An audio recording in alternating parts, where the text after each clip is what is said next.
دوستو کیا آپ نے کبھی سوچا ہے کہ پاکستان ایک ایسا ملک ہے جو اپنی مذہبی اور ثقافتی روایات کی وجہ سے دنیا بھر میں جانا جاتا ہے، لیکن پاکستان کی لڑکیاں فوج انڈسٹری میں کیوں جا رہی ہیں اور کیوں دنیا کی مشہور پورن اداکارائیں بن رہی ہیں؟ کیا یہ صرف مالی مشکلات کا نتیجہ ہے یا اس کے پیچھے کوئی اور وجوہات ہیں؟ آج کی اس ویڈیو میں ہم آپ کو ان اداکاروں کی ایسی کہانیاں سنائیں گے جو آپ کو حیران کرنے کے ساتھ ساتھ سوچنے پر بھی مجبور کر دیں گے۔ اس لیے تمام دوستوں سے گزارش ہے کہ ویڈیو کو آخر تک ضرور دیکھیے گا۔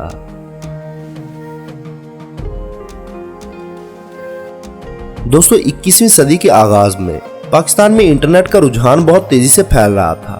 یہ ایسا دور تھا جب ٹیکنالوجی عام لوگوں کی زندگی کا حصہ بن رہی تھی اور ڈیجیٹل کنیکٹیویٹی کا رجحان لوگوں میں تیزی پکڑ رہا تھا۔ انٹرنیٹ کا یہ انقلاب جہاں بہت سی مثبت تبدیلیاں لے کر آیا، وہیں اس کے منفی اثرات بھی مرتب ہوئے، جس میں فحاشی نمایاں طور پر سب سے آگے رہی۔ اس کام میں یورپین ممالک کی فحش ویب سائٹس نے دنیا بھر میں اپنی جڑیں مضبوط کرنا شروع کر دی۔ حیرت کی بات یہ تھی کہ ان سائٹس کو سب سے زیادہ ٹریفک ایشیائی ممالک سے مل رہی تھی، جس میں پاکستان بھی شامل تھا۔ انٹرنیٹ پر بغیر کسی فلٹر کے دستیاب فحش مواد نے نہ صرف نوجوان نسل کو تباہ کیا بلکہ پورے معاشرے میں اخلاقی زوال کا سبب بنا۔ نیو یارک ٹائمز کی ایک رپورٹ کے مطابق پاکستان میں خفیہ پروڈکشن ہاؤس بھی موجود ہیں جو فحش فلموں کی پروڈکشن کا کام کر رہے ہیں۔ یہ ادارے اپنی فلموں سے لاکھوں ڈالر کما رہے ہیں۔ اس کاروبار کی جڑیں بہت ہی زیادہ پرانی ہیں، کیونکہ پاکستان میں پہلی فحش فلم 1999 میں بنائی تھی۔ تب سے یہ عمل جاری و ساری ہے۔ دوستو پاکستان میں جہاں بے روزگاری ایک بہت بڑا مسئلہ ہے، یہاں بہت سی لڑکیاں اپنے خاندان کی مالی ضروریات پوری کرنے کے لیے غیر روایتی راستے اختیار کرنے پر مجبور ہو جاتی ہیں۔ جس کی سب سے بڑی مثال پاکستانی نژاد امریکی لڑکی زارا ڈار کی ہے، جنہوں نے پی ایچ ڈی چھوڑ کر اس شرمناک کام کا آغاز کر دیا ہے۔ اس کے علاوہ نادیہ علی وہ مشہور و معروف ہستی ہے جو بہت پہلے سے اس کام کی وجہ سے مقبول ہے۔ اس لڑکی کا تعلق پنجاب کے شہر فیصل آباد سے ہے، جہاں اس کا خاندان پچھلے 25 سال سے رہائش پذیر ہے، جبکہ اس لڑکی کو پاکستان کی سنی لیون بھی کہا جاتا ہے۔ نادیہ علی کے ایک انٹرویو میں اس کا کہنا تھا کہ اس کا خاندان اب بھی پاکستان میں آباد ہے، جہاں وہ اپنی مرضی کے مطابق عیش و عشرت سے بھرپور زندگی گزار رہا ہے۔ اس اداکارہ کا مزید کہنا تھا کہ اس نے اپنی پروفیشنل زندگی کا آغاز ایک بیوٹیشین کے طور پر کیا تھا اور کچھ عرصہ تک وہ ایک رقاصہ بھی کام کرتی رہی، اور جب اسے معلوم ہوا کہ حجاب پہن کر رقص کرنے سے گاہکوں کی ایک بڑی تعداد اس کی طرف مائل ہو رہی ہے تو اسے حجاب پہن کر فحش فلمیں بنانے کا خیال آیا، کیونکہ اس سے قبل ایسا مواد یورپین لوگ بنا کر لوگوں کو دکھا رہے تھے۔ نادیہ علی نے ایشیا کی ٹریفک کو ٹارگٹ کرنے کے لیے اس بے حیائی کے سفر کا آغاز کیا۔ وہ سیلون میں کام کرتے ہوئے مالی پریشانیوں کا شکار تھی۔ ایک دن اس کی ایک سہیلی اسے فحش رقص کے لیے اپنے ساتھ کلب لے گئی اور اس نے 1 گھنٹے میں $500 کمائے۔ نادیہ کا کہنا تھا کہ وہ اس کے لیے پہلا دن تھا جب اس نے اتنی بڑی رقم اتنے کم وقت میں حاصل کی تھی، جبکہ اس کا مزید کہنا تھا کہ اتنی زیادہ رقم کمانا اس کے لیے ایسا تھا جیسے اس کا کوئی خواب سچ ہو گیا۔ اسے خود پر فخر بھی تھا کہ وہ کم وقت میں کیسے زیادہ پیسے حاصل کر سکتی ہے اور اپنی پریشانیوں کو ختم کر سکتی ہے۔ اس کے بعد وہ پیسوں کی لالچ میں اندھی ہو گئی اور پیسوں کی خاطر سب کچھ کرنے کو تیار تھی۔ ایک دن کلب میں اس کی ملاقات ایک ایسے شخص سے ہوئی جو فحش فلموں کا ڈائریکٹر تھا۔ اس نے نادیہ علی کا مکمل معائنہ کرنے کے بعد فحش فلموں میں کام کرنے کے لیے ہزاروں ڈالرز کی آفر کی، جو اس نے فوراً ہی قبول کر لی۔ پھر اس کے بعد جب اس نے فحش فلموں کی دنیا میں قدم رکھا تو اسے یوں لگا جیسے اسے زندگی کا مقصد مل گیا ہو، اور پھر اس نے پیچھے پلٹ کر نہیں دیکھا۔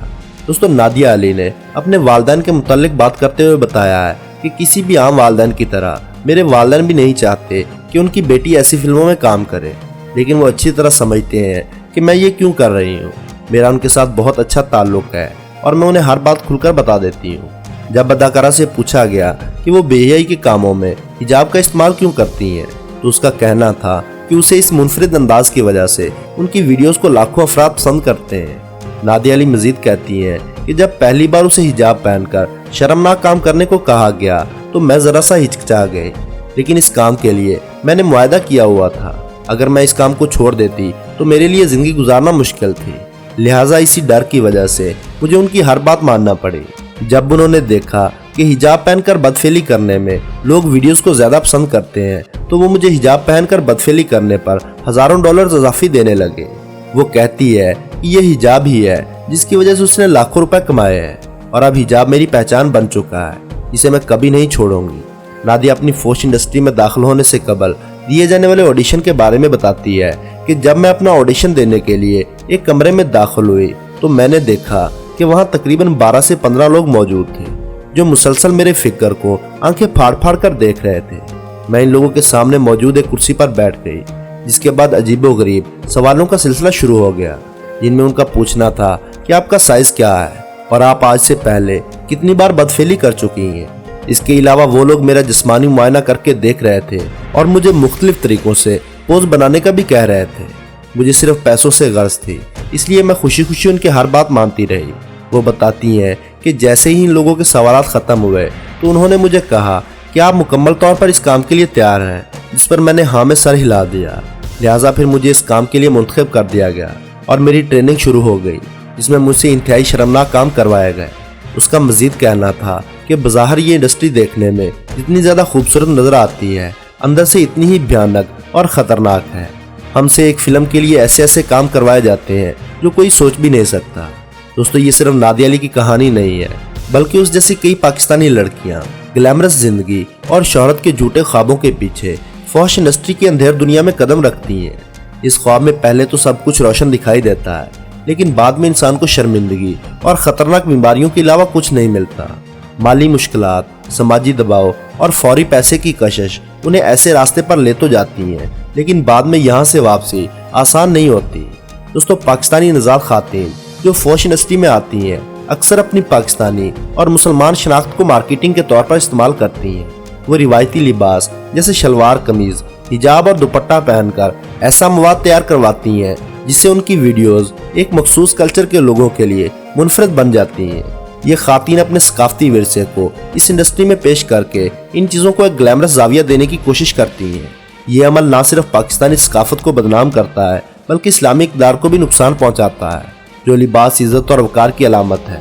انہیں فحش مواد میں شامل کر کے اس کے مقام کو مسخ کرنے کی کوشش کی جاتی ہے۔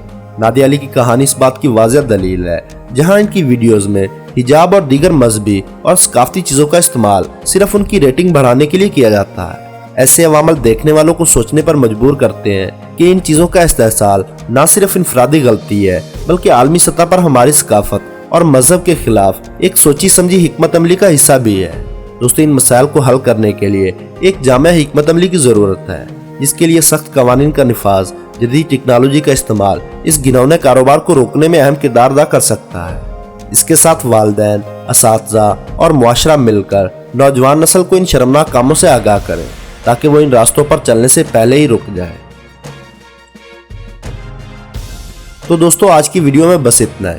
ویڈیو پسند آنے کی صورت میں لائک اور اپنے دوستوں کے ساتھ شیئر کرنا نہ بھولیں، اور ایسی ہی معلوماتی ویڈیوز دیکھنے کے لیے ہمارے چینل کو سبسکرائب کرتے ہوئے ساتھ موجود بیل آئیکن کو دبا دیں۔